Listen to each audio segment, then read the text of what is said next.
Hi, welcome to another exciting episode of the Andre the Beast Quinn Show. Today we're going down under.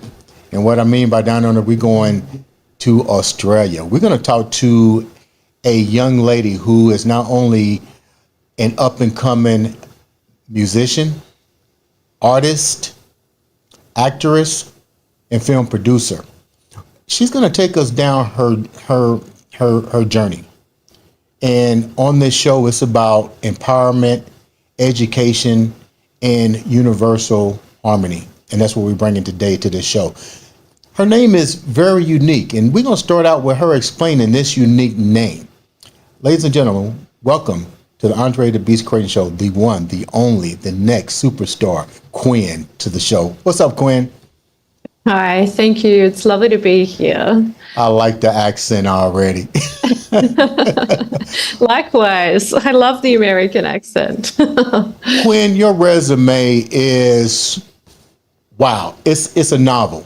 Let's be real. You've accomplished so much that I'm literally surprised that people don't recognize who you are. Explain to the viewers exactly who Quinn is right now. Well, I am a self-described metamorph. I like that word because I feel it describes me most holistically. Mm-hmm. I get to merge in and out of different roles within my acting and in music and even in the filmmaking process and explore all different parts of myself. And each time I discover something new. Man, that is, I like what you're saying. I never even heard the word almost metamorphosize. It's like crazy. Go ahead. Yeah. Go ahead. I didn't mean to cut you off. Go ahead. And Quinn means wisdom. So that's to me a representation of some of the wisdom that I've accrued through some challenging life experiences over the years. And I seek, obviously, to put some of that into my work and hopefully be inspiring to other people when and how I can be through my own learning. You shared with me during the pre-interview the journey of the name Quinn. So let's go back a little bit. Your career really started in the nursing field. Tell me a little bit about that and what impact did that have on you moving out of that, or should we say metamorphosizing out of that nursing career into all these other different genres that you've accomplished?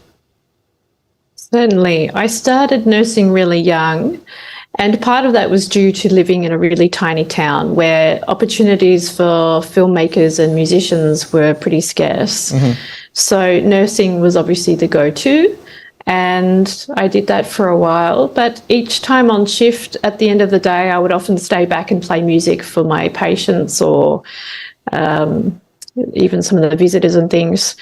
And I'd always wanted to get into acting, but just didn't have the opportunity growing up. Mm. I've been a musician my whole life, and I've been pretty lucky with some amazing opportunities with that. I'm a classically trained opera singer. And so I've had some opportunities through that have been phenomenal, and I'm very grateful for them indeed. Mm-hmm. But the acting is just something that I just didn't get to do early. So it was actually through a rather serendipitous meeting at a radio interview once where I met a producer who was sharing with me her life story about some crazy things that she's been through. Mm-hmm. She invited me to her book launch, and the following week she offered me a lead role in her film playing her younger self, which was a phenomenal opportunity and a humbling one indeed. And we had an incredible team of filmmakers on board for this, some very well-known names in the film industry. So I learnt a lot very quickly. Mm-hmm. And since then have just kept picking up other roles and opportunities, and I just feel forever grateful for every bit of it. Quinn, what was the name of the film that you starred in, and who was the actress that you played? So the film's called Say My Name, and I played the character Mel, and I actually she was 15 years old at that time in her life. And which is a challenge when you're 33, because you move your body differently when you're 15. Right. And so that was a challenge. But I was playing her younger self after she'd been cast out of home and actually was living on the streets of Sydney. So I was playing a homeless kid, basically. And we filmed in King's Cross, which is a part of Sydney that's quite renowned for having quite a history with gangs and drugs and violence. And so we filmed there. There's a shot of me pulling some fries out of a bin, and I was sleeping in drains and running around getting chased by police. So it was a bit of a full-on first go, and I would say a bit of method acting involved. But yeah, a profound experience, and I just feel lucky and grateful to have also been part of something that meant something to me from a humanitarian perspective too. Homelessness is a big problem, and I've been to LA and seen some of the homelessness there. And so I think a film like this is important, not only from an artistic perspective, but also from a social one. So Queen, when that was a nice bridge for me. Queen, when you was doing, didn't mean to cut you off, when you was doing this film, this was your first film. Yeah. This actress had been around for quite some time, so she must have saw something in you. And when she gave you this opportunity to play her at a younger age, how much research did you do on her to actually make the part authentic? Because you're also talking about an age difference. You got to go back and portray a person that's quite younger. So how much of this did you put in? How much research did you put into becoming her? So we actually went away for a short trip in the south coast of Sydney, and she gave me her book to read, and basically I just immersed myself in her book. And I also was composer for the film, coming from more of a musical background. And I wrote a piece for every chapter of the book, and then I showed that to her, and that was my way of communicating the feelings through song and sound. And she loved it, and it moved her to tears. And I think it just confirmed that I was the right person for the role, because obviously I was in the same wavelength. I think the universe or God prepared me for that role a bit as well. Right. And I did do reading and research as to how to get into character, but a lot of it was pretty much learning it on the job. As I said, I was lucky to be surrounded by a really good team of filmmakers.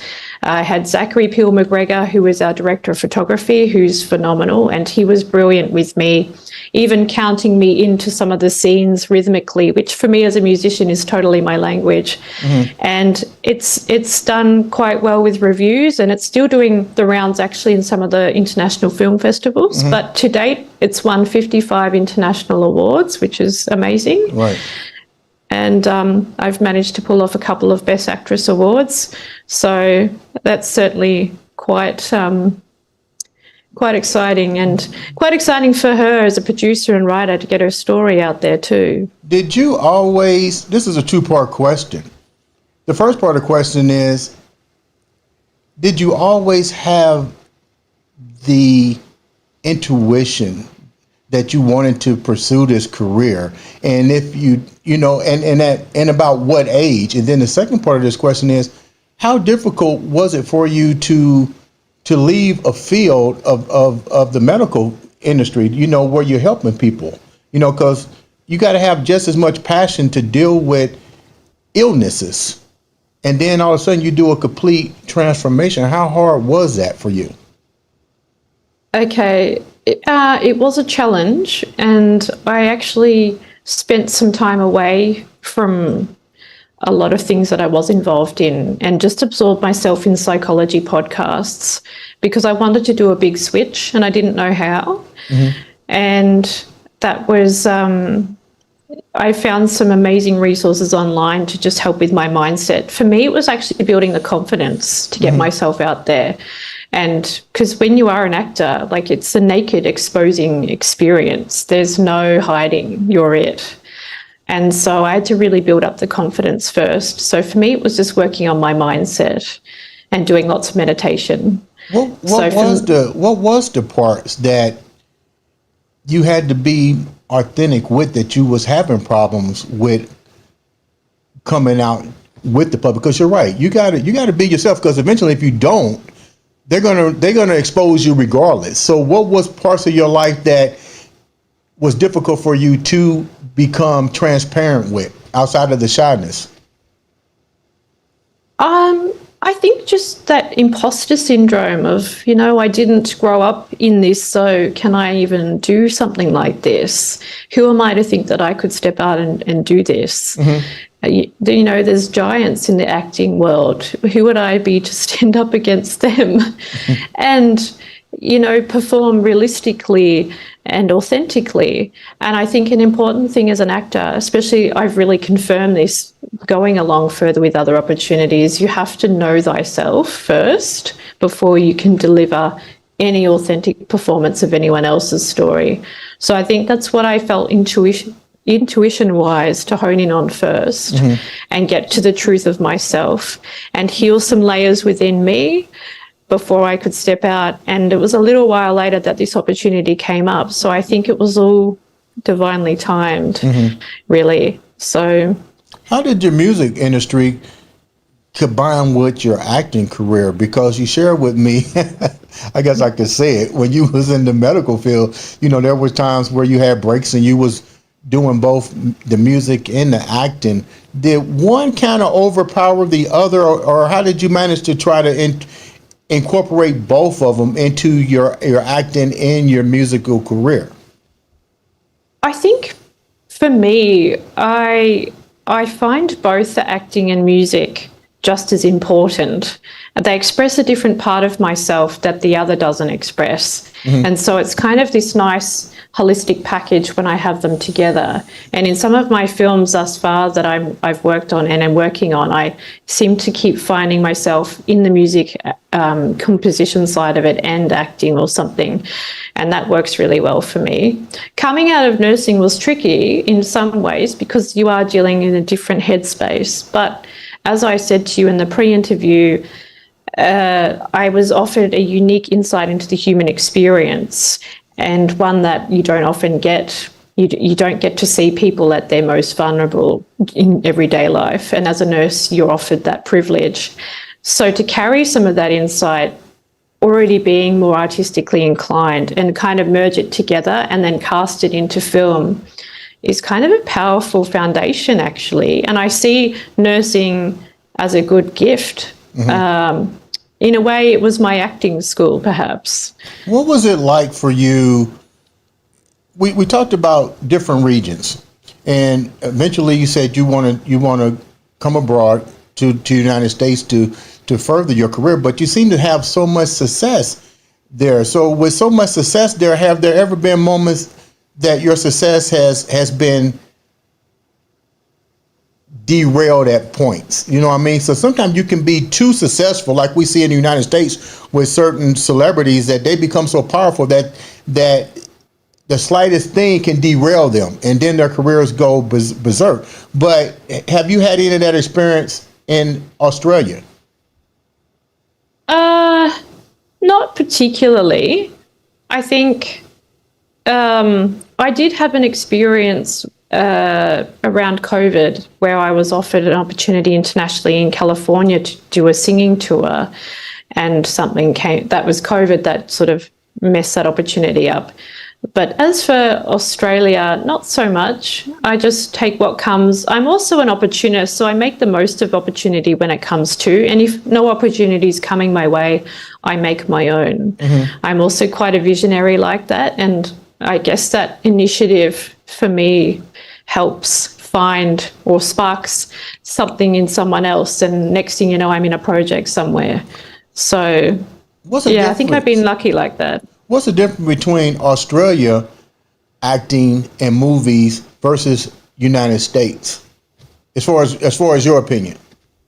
There's pros and cons to both, and I love Australia dearly. It's a beautiful landscape. If you're not from Australia and never been, I certainly recommend a visit. Sydney's beaches are probably some of the best in the world, right, minus some of the sharks, but. And some of the jellyfish. Yeah. However, I think film-wise, we still have a little bit of evolution to go here in Australia. We haven't quite stepped on the podium as confidently yet as America and even some of our European counterparts. We sort of still see ourselves as a little sibling to the rest of the world, and sometimes we struggle to celebrate our own success. Whereas in the States, something that I've noticed in being over there and with my counterparts over there, there's a lot more celebration of being big and bold and brassy, and it's not really the Australian culture. Not always a bad thing, but I think somewhere in the middle would be nice. So, when yeah. when you say that the different way that movie is being received overseas, in America versus Australia, what do you think you would get coming over here as far as your career? Because your career is actually good internationally, so to speak. Why try to make a transition over to uncharted waters, pretty much? I think because I'm a bit of a wilderness explorer, and I like that exploration process. And I love new connections and people and feeling like there's just an abundance of opportunity. As I said, I make it wherever I am, so I'll find it no matter what. But I've got connections in LA and would love to go and work with them again. And yeah, I think it's just an interesting landscape over there. It could be good for artistic inspiration. What other movies and stuff have you participated in outside the first one? And did that first one lead to other major roles for you? I'm pretty sure it did. If you got all these accolades for Best Actress, I mean, what are some of the other movies that you participated in, and which one really do you look back on and say, wow, I really honed my craft in? Well, there's a couple in formulation now, so there's still some evolution happening. I think for me, Say My Name's going to always take that special place for me because it was my entry point into acting, and it was a lead role, and it just was such a profound story that I think that I was very lucky with that. But it's led on to some other films now. I've just finished another film, Toby, which was great fun. A completely different storyline. That's about to do the rounds in international festivals, and there's already another one in the works from that, and then another feature length later this year that's being formulated. So, what was Toby? What was that about? It was about a haunted ventriloquist doll. It's a bit of a crazy little dark comedy, but I was invited to that. So very different to the other one, but good fun. How hard is it for you to change roles? And how hard is it for you to change roles now that you're in it? And if you had to name yourself as a particular type of actress, who would you compare yourself to? Oh, that's a big question. I know. Well, I do love complex characters. I love characters that have layers, and whether they're dark and devious or big and bold, or the regal queen or the badass gangster. I would like to explore some more of that. I love period dramas and old world themes. So for me, I'd like to pick some more of those up in future. But yeah, it'd be fun to play a few more badass characters and bring that part of myself out on screen, because it's there. Who's your waiting. Who's your favorite badass female character? I think Kate Blanchett does pretty well in some of her badass characters. I love her. Yeah. What do you like about her? She's got layers, and she knows what she's about, but she's also not pretentious. She just does it. She's just herself. And it's really inspiring to watch on screen and even in her interviews. So she's a bit of an icon. I'm also enjoying watching Margot Robbie's journey of success too. Really? What do you like about her, just out of curiosity? I've been following her too. What do you like about her?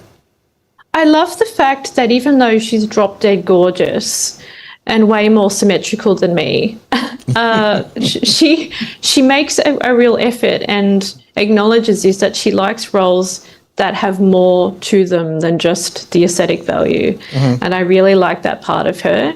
And with her film Barbie with Greta Gerwig. I just think it just showed another side of her there.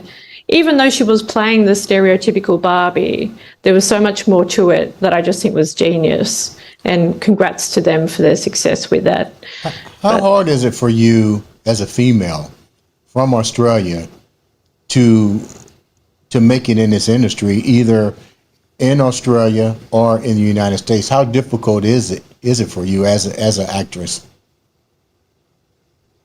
I think I'm still navigating that, to be honest. It's certainly competitive, and I think there's still a long way to go for women in film, but that's part of my contribution, I feel, and passion in moving forward, is certainly offering, and not only just taking from the industry, but also giving back into it through my work and more opportunities. So because I think I'm more of a visionary like that, I seek to cultivate those opportunities so other women can have a go too. So yeah, there's work to be done, but we're getting there. What do you like? What do you like most? Which one do you like better? You know, being featured in a movie, being part of a movie, or actually producing a movie, and why?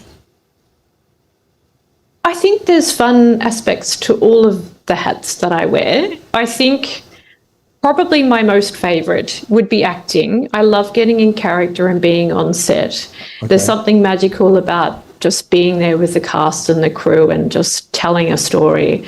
That's I think nothing trumps that. And I would even say that over music. Really? Even considering my history with music, yeah, I think I found that acting's probably slightly above the music for me. However, it is fun being part of the producing side of things and pulling people together for a common goal. That's fun. Yeah. And I've done a little bit of directing, but I would like to explore that in future too. I like to put the boss lady cap on a little bit.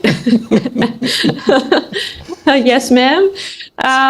Yeah, I think there's lots of things to take and give for each part. So, yeah. What's next? I think. Go ahead. I didn't mean to cut you off. Go ahead. I was going to say, I think these days it's good to be a little bit multifaceted in the film industry. I think the more areas that you can offer something in, the more chances you have to make it, or at least have a fun time anyway. What do you think? What do you think you need to do? You're still young. You're new to the game, but you're rising like cream on coffee. You know, but what do you think you need to do to really hone in on your craft, to be that international name that everybody will know? I just think keep saying yes to the right opportunities and giving as much as I can with each one. I think, as I discussed with you earlier, being a little bit geographically disadvantaged makes that difficult, because I sort of, there's just some things I can't say yes to.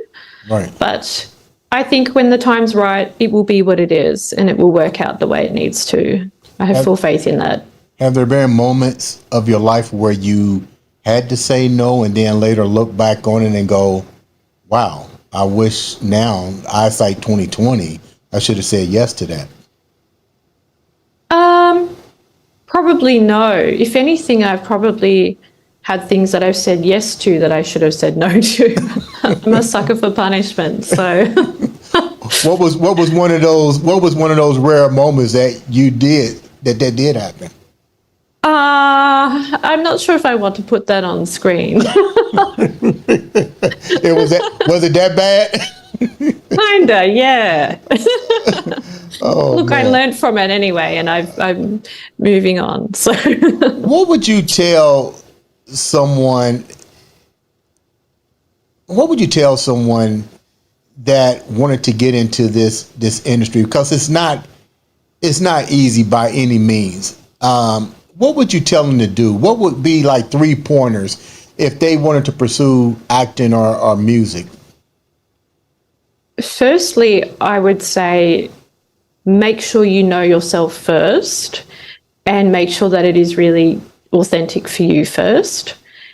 And then I would say start networking I believe in meditation, and I believe energy matters. And so if your energy's right, you will be attracting the right things.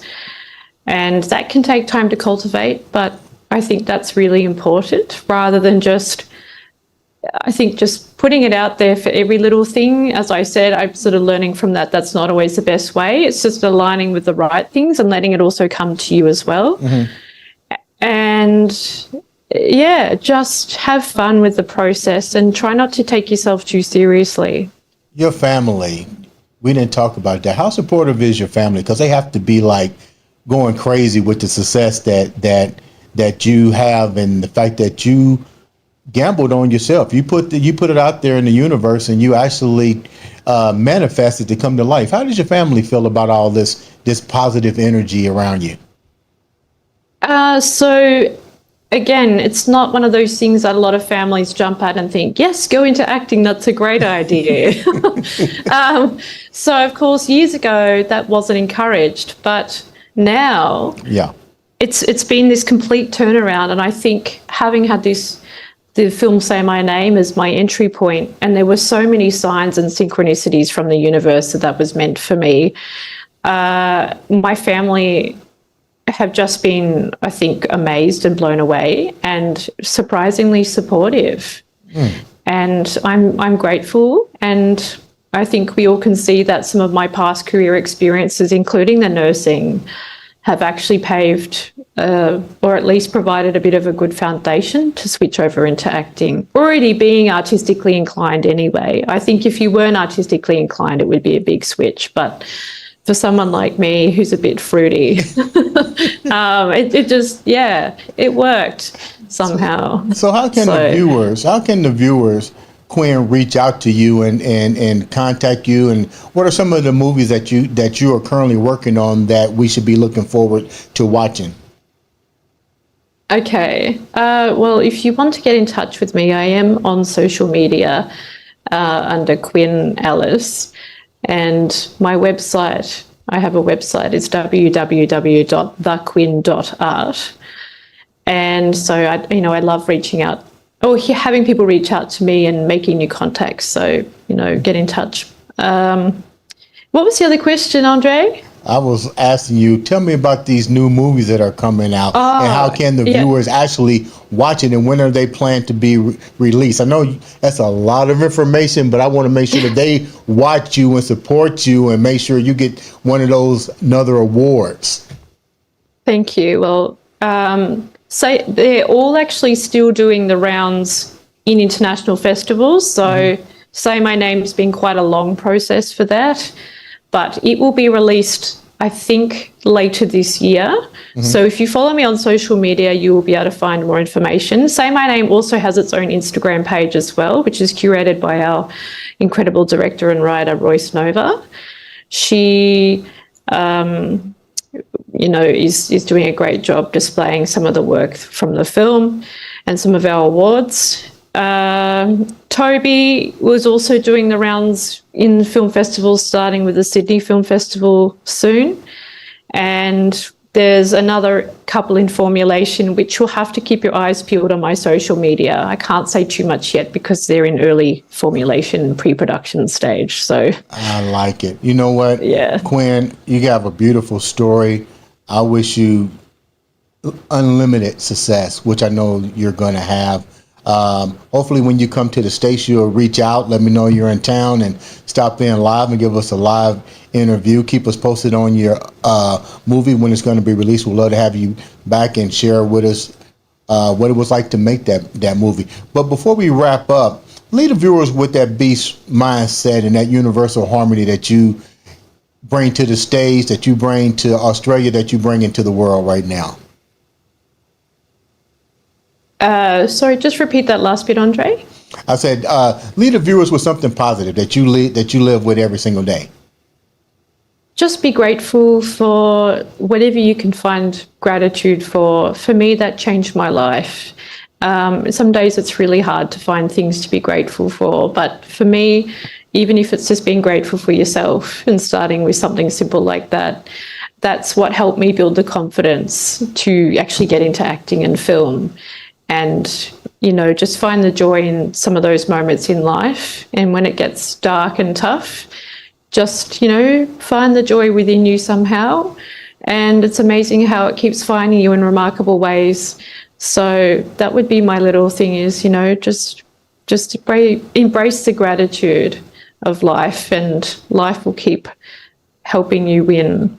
That's what I found anyway for me. So sounds like a winner. Quinn, thank you once again for coming onto the show. I know there's a big time difference between here and Australia. You go get some rest and keep doing wonderful things. Ladies and gentlemen, this has been another exciting episode of the Andre the Beast Creighton Show.